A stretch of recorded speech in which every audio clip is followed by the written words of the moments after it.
天光之前總有黑夜，細雨過後總會天晴。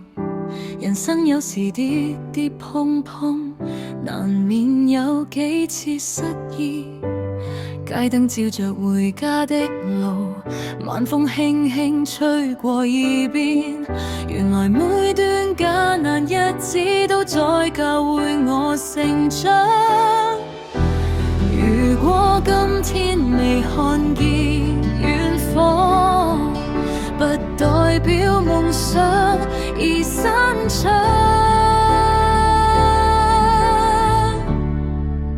總會有一天，等到心中的光線，走過所有風雨之後，會遇見晴天。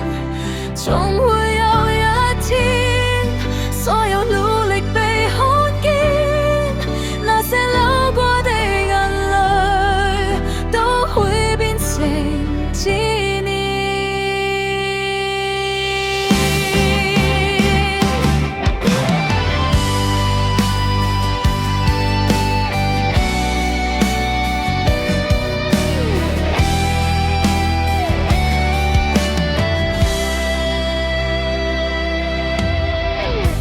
有人比我走得更快，有人仍在原地等待。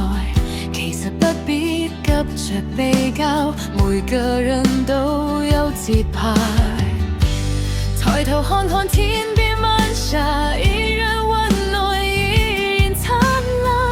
原來幸福有時很簡單，就在平凡日子裡面跌倒過，迷失過，仍然相信明天，只要心中那團火未曾熄裡面。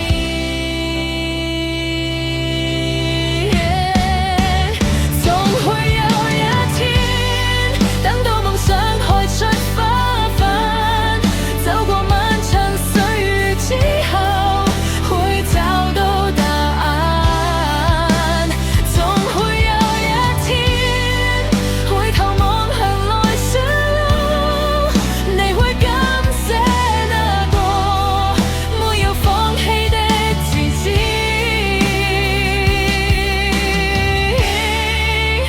總會有一天，微笑會